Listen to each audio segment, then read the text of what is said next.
Like we talked about how Bedford like found his calling. He 1,000,000,000% found his calling in bare knuckle boxing. Yeah. Like one thing I was thinking of, and we'll say to him, like in that tough house, even though he was 135, and I know Dillashaw is a tough dude. Like what would have happened if they got into a fight in the kitchen, you know, or if they got in a fight over the fucking using the bathroom or something? Yeah. That would have been a scrap. Touche. That would have been a scrap. I tell you what, like I wouldn't want to fight Johnny Bedford. No, I wouldn't want to fight Johnny Bedford. He has an iron chin. He eats shots. Yeah, but like in the kitchen, I'm not shying away from double legging a motherfucker like onto the counter. Yeah, you'd have to go a different route. Like yeah. I need to get close. I'm getting close. I'm closing this, you know. Yeah. Ground and pound you like, oh shit!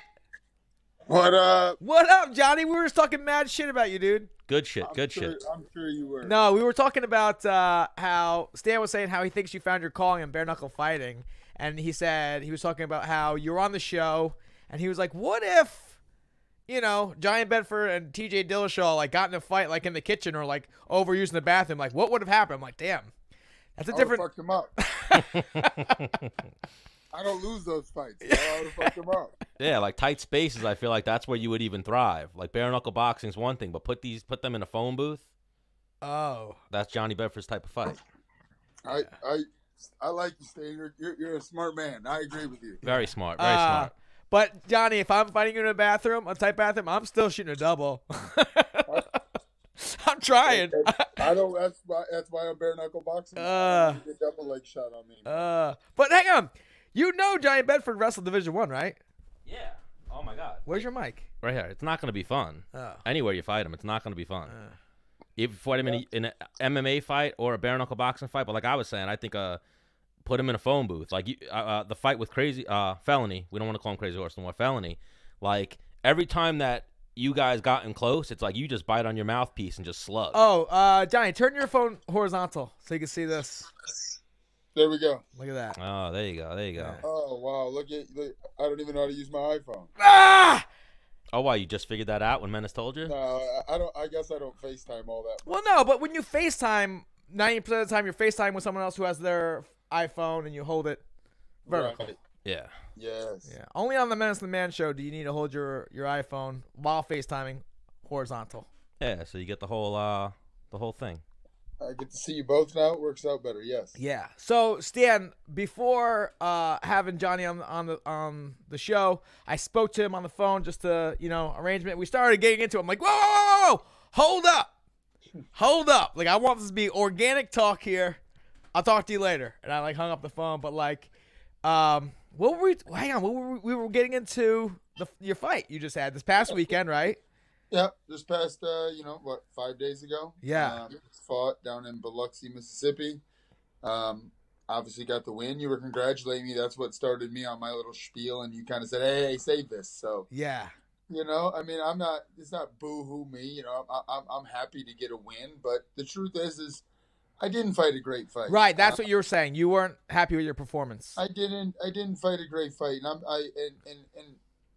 why I can say that is, and what makes me pissed off about it is that I'm smarter than that. I'm a veteran now. I'm 36, but he did what he wanted to do. And you said he got you emotional.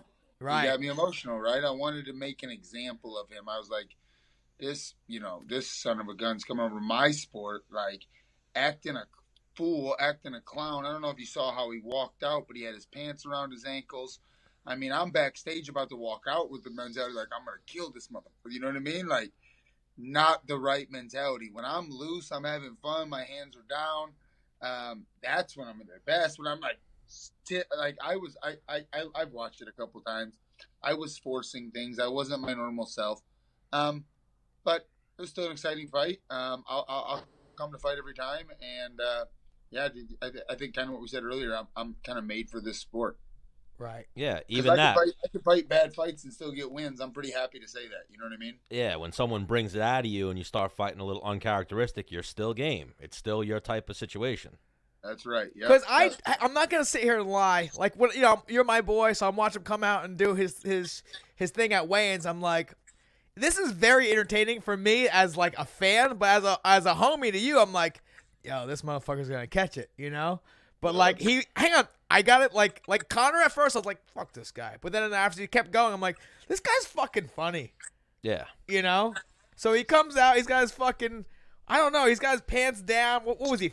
Was he live on Facebook at weigh-ins? He's live on YouTube. I guess he's got a huge YouTube right. He's been trying to push that. He's got a big YouTube out. He was live at the weigh-ins. He was live at the pre-fight meetings. He was live walking to the ring.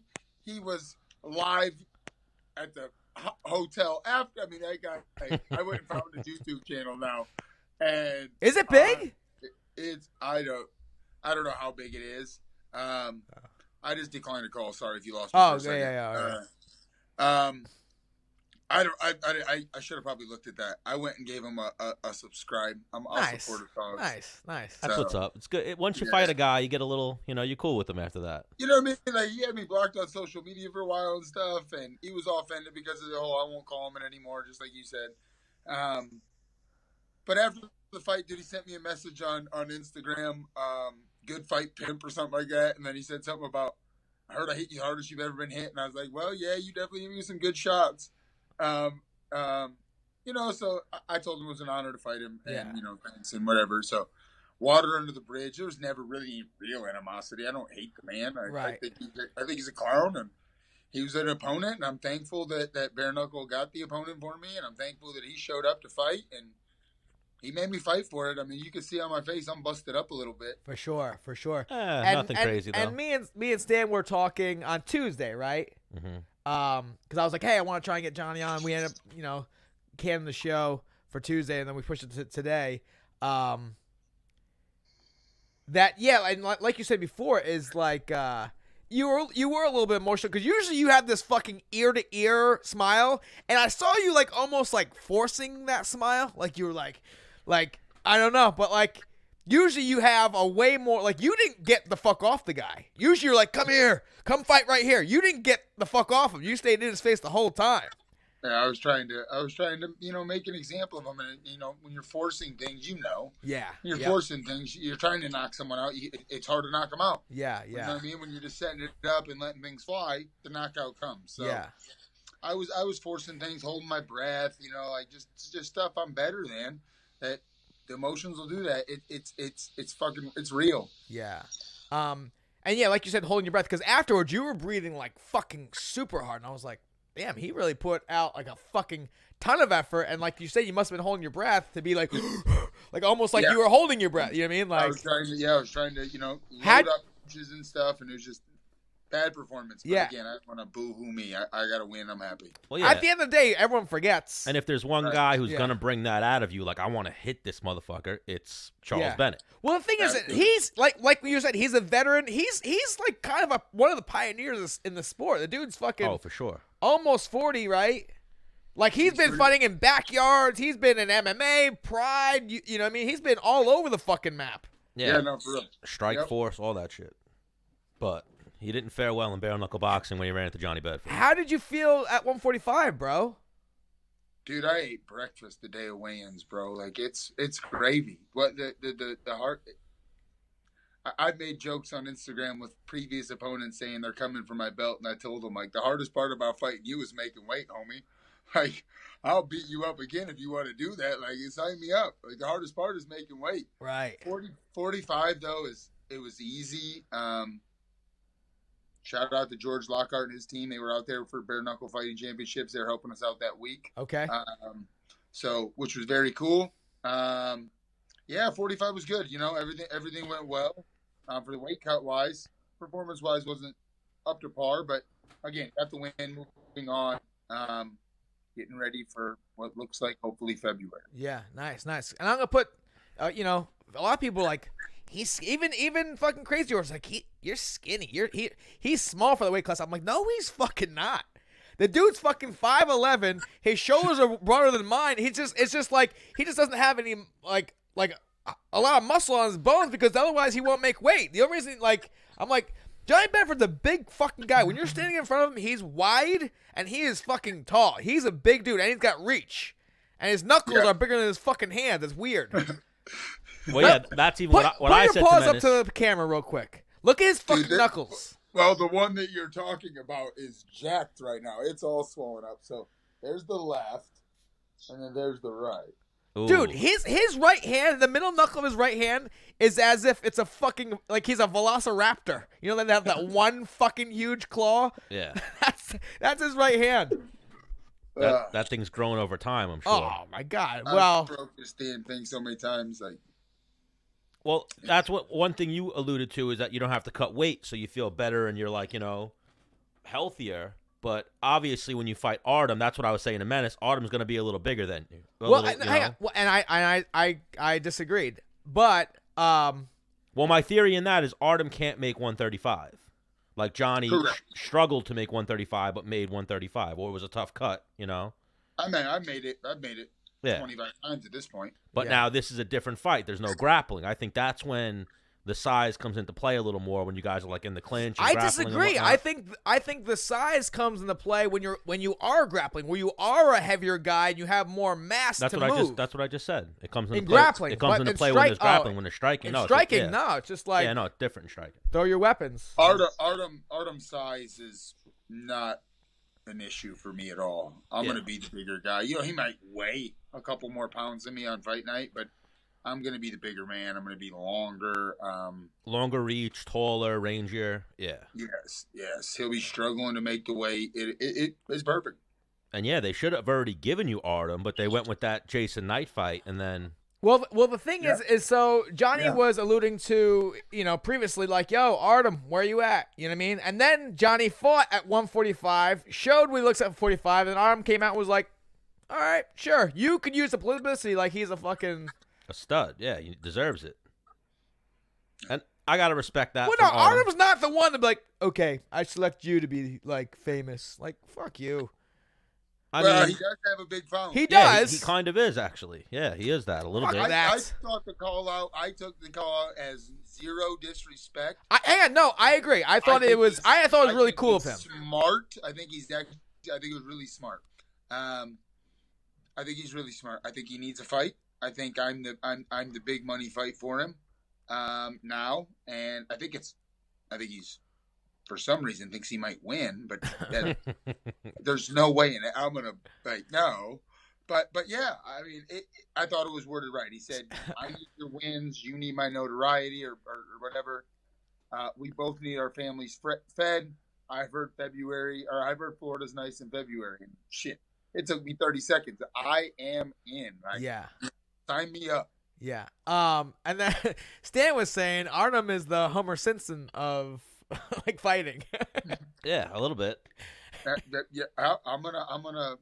It's a great fight for me. Yeah, I've come to like Artem as a person. I fought 3 times with him now. I fought the same night he fought Jason Knight the first time.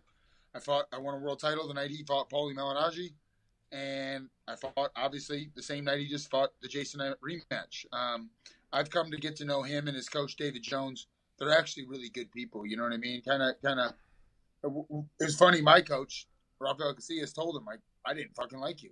I thought you were Conor McGregor. I thought you were douche. Like, what about? Right. That's the impression So Chris Wade told me he fought in the same card as him, and or they were doing some event together. As Artem. And I had this with Chris Wade did something with Artem, and I had this impression that like, dude, the only reason you are where you are is because of Conor McGregor. You personally didn't do shit. You're just around Conor. That's why you're literally Conor's punching bag. You know what I mean? Yeah. But Chris was like, "No, man, he's fucking like." After like a few minutes, he's like, "You know what? You're fucking all right. I see it. Like you're pretty cool." And I was like, "Yeah." He's like, "Yeah, they're all right." Yeah, he just caught a bad rap a little bit. But one of my favorite things about him is the GOAT memes and how people on the internet say Artem's a GOAT. You've seen that? For sure. Right. Yeah. I'm on the phone. My daughter's trying to break in. I apologize, guys. You're good, dog. She can hang out. Yeah, she can hang out. We don't mind kids. This is a family-friendly show, even though it's a little... Sometimes my little guys hop on the couch, if they're around. We had Sam Alvey on the show, and we had his youngest son, Bryson, start interviewing Sam Alvey. That's awesome. Yeah, so we get into that sometimes. I think we've even had Maddox and Bryson both in here, and they've talked to some people, and then, so Artem was like, hey... You want to scrap? You're like, yep. And then Knight gets on the horns like, hey, what did he say? He's saying he's open to the trilogy. He wants to shut my mouth up. It's like, oh yeah, he went to 45 for a reason. I went to 45 for a reason to stay busy, and I'm gonna collect another belt. Yeah. Line them up. Line them up. Now, I'll fight Artem first. Make me the number one contender. Jim Allers is now in this conversation saying he wants to come for a title. But the problem is Jim Allers hasn't made 45 yet. Jason Knight has told me he won't fight Jim Allers unless Jim Allers comes to 45. The truth is the money bracket right now is 45. With Artem, Jason, me now there. If Jim wants to get in this mix, come on down. I'm not Bare Knuckle Fighting Championships matchmaker. I'm not their CEO. I don't make any of those decisions.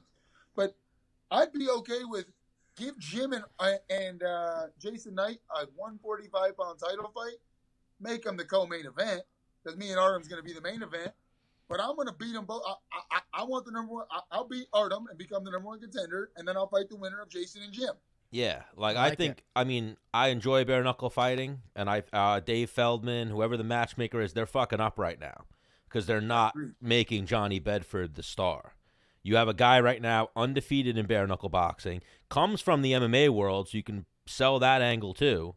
Ultimate Fighter, that whole nine, and he's undefeated, and he's not like you're fucking people up in bare knuckle boxing. You know what I mean? It's not like you're having unentertaining fights. Every fight you have like one decision. I actually have two, but the second one was the world title fight where I knocked that guy down 3 times. Yeah, that was a very entertaining fight. And the other one was my first round of that tournament was my bad fight. I went in with a broken hand. I called him a week before the fight and said, "What happens if someone breaks their hand?" Well, the tournament moves on. Okay, well, I don't have a broken hand. I'll see you next week. Well, even that's one of those things we saw with your opponent just now. Like, I'm not going to shit on him, but once he hurt his hand, he was done. You know what I mean? He hit you with a nice fucking one from the right hook. But hang on, did you slip or was that like a little bit of a knock? No, I watched it again. It probably could have been called a knockdown. Thank God it didn't. Because because Stan was like, But it definitely wasn't like a shot that knocked me down. It was more like I was all balanced and stuff. I thought it was like a slip at first, like definitely in the moment. I definitely didn't think I got knocked down. Because you got right back up. Like, it wasn't. Right back up, whoa. And then, but I did watch it, and he was in the middle of throwing punches. Maybe that could have been counted as a knockdown. Again, they didn't. But I will say this: he did hit me with a shot. That uppercut. Or after that, he hit you with an uppercut. Me, but it was like, oh shit, okay, I'm in a fight. You know what I'm saying? Yeah. Like here we go. I saw a picture of it where he hit you with an uppercut, and it was like total fist to the chin, and you ate that shit. That wasn't the flash or whatever. But then you started going to the body. I watched. Yes. Like you were going upstairs with him. He hit a few one time. You're like, let's switch this up a little bit. And you went to start going to the body. He started gassing. Yep. I should have went there from the beginning. I had a game plan. You know what I mean? It was to get on the gas, but again, game plan kind of goes out the window. You get emotional. You get punched in the face. We just start fucking fighting, right? Bite down on the mouthpiece, and let's find out who's gonna fall. And that's where the scary Johnny Bedford comes out when it's like, oh no, we're really fighting now. Yeah. So I don't think Felony realized that. Like Felony probably should have been respectful, and then maybe it would have went a little different for him. That's his whole thing, though. That's how he rolls. Yeah, but you know what I mean. Like jokingly, like he should have been like, "Oh no, we're good," and then threw you off a little bit with that. Instead, he went like, "Nah, I'm gonna amp you up a little bit. I want you to fuck me up." Yeah, you know. I tried to. That was my objective that night. I was emotional. Cause I fought in a tournament with him once, and I saw him down the hallway, and he was like, "You fighting this weekend?" I was like, "Yeah." He's like, 155? I was like, "Yeah." He's like, "I'm gonna fuck you up." And I was like, "What?" I'm like, I don't even know who this guy is. Were you talking to me? And you like looked over your shoulder. It was only me. Cause like back in the day, I didn't have my corner was coming like the next day. I had one corner. It was just me, like 6-0, 5-0. Like, okay. And now you knew who he was, or you didn't watch fighting really back then. As you know, not that you watch it now, but I think someone was like, "Oh, that's Crazy Horse." I was like, "Who's Crazy Horse?" Yeah, right. The artist formerly known as Crazy Horse now. Yeah, he's Felony. Yeah, Felony. Yeah. Oh, he was fucking pissed at me when we had him on the show because I kept calling him Crazy Horse. So then, my name's Stan. He kept going, Sam. I mean, Stan. You see, it don't feel good. It don't feel good. Then he rolled a blunt in his car.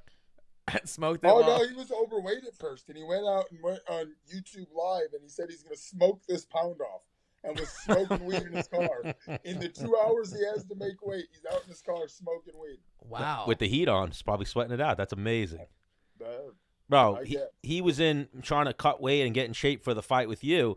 He was in front of like a 24-hour fitness or whatever, smoking a blunt and just talking shit as people walked by.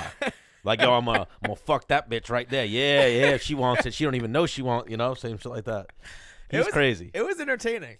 Oh, definitely. It was an entertaining I bet interview. it was. I bet it was. But even that, he didn't say an unkind word about Johnny Bedford. Like, he knew what he was getting into.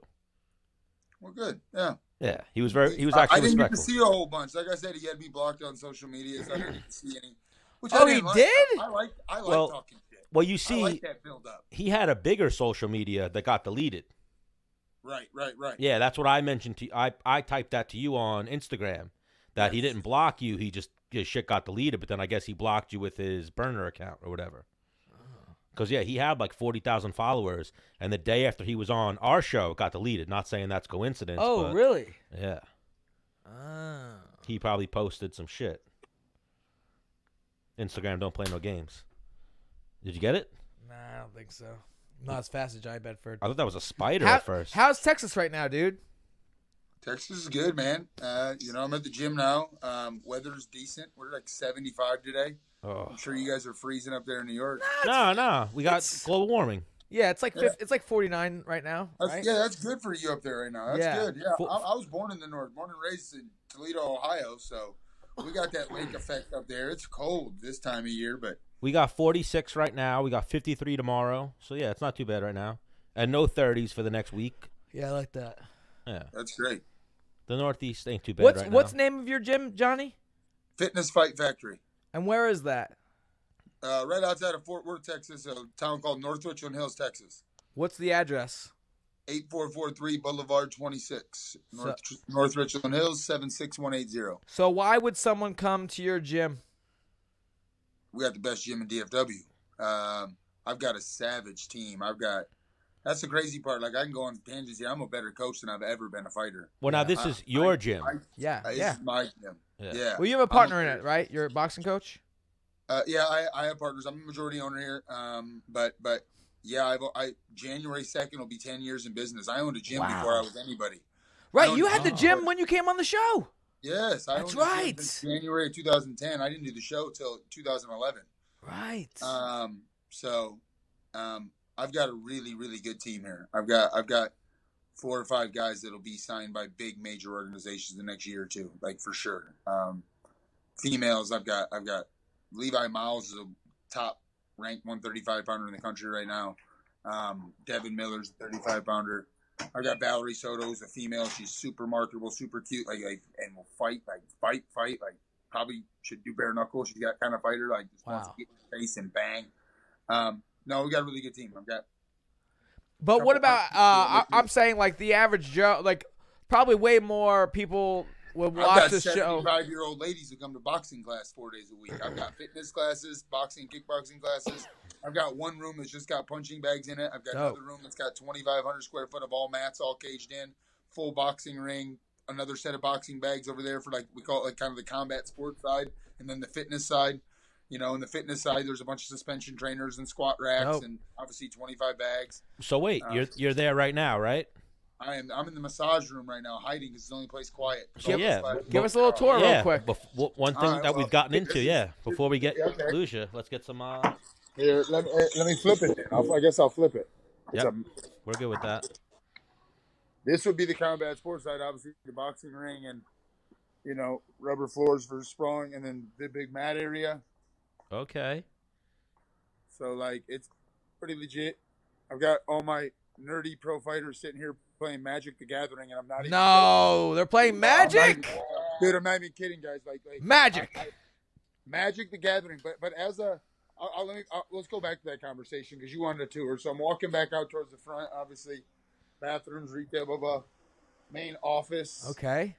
Retail, blah, blah, blah, blah, blah. And then what I'd call the fitness room. Okay. 25 punching bags, suspension trainers, squat racks, dumbbells, kettlebells, blah, blah, blah. This is the jam lobby. There's one of my kids. That's my son. There's my daughter. Lila, say hi. TV, trophy case, whatever you want to call it. Nice, man. This is the facility. So business is good. Business is really good. Yeah, man. Yeah, you got a really nice gym over there. Well, I flipped it back again. No, I'm actually, I appreciate you saying that because I'm very proud of, my facility. I'm proud of what we're building here. I'm very, we've got 63 classes a week on our schedule. Wow, something like that. That's a lot. Yeah. So we're busy. I mean, like tonight, for example, we'll have in that fitness room. There's a 4:30, a 5:45, and a 7 o'clock tonight on the mats. I'll do a 5 o'clock kids jiu-jitsu. There's be adult gi jiu-jitsu at 6. The MMA team on Tuesday, Thursdays, they separate themselves from the jiu-jitsu people. Monday, Wednesdays, I teach a no-gi class. The fighters and the jiu-jitsu people do them together. But Tuesdays and Thursdays, while there's a gi, the fighters kind of take half that mat area, and we do like MMA wrestling and stuff like that. Are you a black belt now? I'm a first-degree black belt. I've been a black belt 3.5 years now. Oh, damn. Congrats, man. Yep. So wait, we've talked to Gilbert Burns about possibly promoting Menace. When are you going to promote Menace? He needs he's a one-stripe white belt. Dude, come to Texas. We can fix that, bro. Give him a stripe at least. Give him a stripe. I just want to go to various gyms and just get like one stripe added on to my belt. You'll come to Texas for one stripe on your white belt. Yeah. You could definitely politic your way to a black belt. Like, talk to everyone you know, be like, I just want one stripe. Yeah. And then by the time you show up to somebody else, you'll be like, I got like 5 stripes on my white belt. Yeah, I need to be blue. Then you get your blue belt. Blue, and then go one stripe up. Yep. Man, that'd be funny. Yeah. But you're doing great, Johnny Bedford. We appreciate you for joining us. We want to, like we've talked about it. Now, this is your third appearance on the show. Is it the third? This is his third appearance on the show, yeah. We'll take you every week if you want to come on. Yeah. He's big. And yeah, I'll be there. We haven't really divulged into like street fighting stories and things I need like that next time. The 4th episode is gonna be the Johnny Bedford street fight episode. Well, that's what it is we got to get him on when he hasn't had a fight. Right. Or he doesn't have anything booked yet, so Right. we're not talking about that. I mean, if we're being honest, next time we'll have him on. It's like, all right, so the fight's 3 weeks out. How you feeling? How many weeks is it right now? No, February. I know. How many weeks is that? Months. Yeah. I know that, but like people might We don't even have a date yet in February. I don't even think they have a fiscal date yet. Okay. I just think PKFC knows they're going to Florida in February. I think that's the next card. I think Bare Knuckle had a great year. They're taking, the holidays off as well. And then we're going to start 2020 off with a bang. They said they got 10 events in 11 months. So Wow. Oh, so they're stepping it up in 2020. Wow. Yes, he said there's 10 events coming, and obviously there's not going to be an event in January, so that gives them only 11 months to host 10 events. So it's going to be big. I know that New Mexico's passed legislation for Bare Knuckle. I believe Kansas has passed it. There's some other states coming for sure. Yeah. It's only a matter of time. It'll be legal everywhere. Once the science and the truth gets out that it really is safer, it's just exciting. It's not gonna stop growing. It's gonna take over. We won't see you in New York till like 2027 though. So Maybe. Oh yeah, you got a pretty rough commission over there. Yeah, I agree. Oh yeah, well, you don't even want to fight here. Yeah, the commission's trash here. Trash. Man, yeah, you guys get big fights now, and you hear about it. Like even people from the past, like God, don't fight there. Bad commission. Well, you get taxed a little bit more, I think. And yeah, and even just a bad commission. Like even Masvidal was hesitant to fight. He did like a video he did a video where he was like playing a video game thing, and he said, I want to fight Nate Diaz, but I don't want to fight in New York. And then like 3 days later, the fight got announced in New York, and I was like, oh shit, really? Because the taxes, and then Masvidal said because the commission was fucking idiots when he was there. I mean, that doctor got all that shit for stopping that fight. There's some people say that it wouldn't have got stopped in other states, and it was a bad cut, but it wouldn't have got stopped in other states. In New Jersey or Vegas, that fight keeps going. Right, I agree. Yeah. I think right now. That doctor just was stuck on stupid, doesn't have the fight experience, so he was like, and even that, like that's why I don't even want bare knuckle boxing to come to New York yet, because they'll stop fights on the dumbest shit. You can't stop it for cuts in bare knuckle. Yeah, so New York's not ready for that. They're just granted. It's going to happen. I mean, I got like 40-some stitches Saturday night. Damn. Yeah, New York's not ready for that. I got some new doctor who's really good. Let me mention that. But he's like, you're not going to have any scars. I'm going to do internal stitches and extra. I'm like, bro, I'm not a model. I'm like, it's okay. Just stitch me up and let me go home. All right, Johnny Bedford, you're the man. We appreciate your time. I'll be in touch, or Menace will be in touch, and let's get you on in like 2 or 3 weeks, and then we want to talk stories. Yeah. That we can do. Yeah, we'll just take like an hour, and we'll just have fun, dude. That'd be awesome. Fuck Yeah. No fight talk. We just want to talk street fights and things like that. Like you drink some beers, we'll drink some beers on our end. Come on. Let's make that happen. That'd be fun. I like that. All right. Sounds like a plan, Johnny. All right, Johnny. Yeah. Appreciate you guys. Peace, bro. You're the man. Have a good night. Johnny Bedford. Big fan of that dude. Yeah, he's awesome. He fucks for sure. Yeah. That dude fucks. Bro, he's a fucking savage, that guy. Yeah.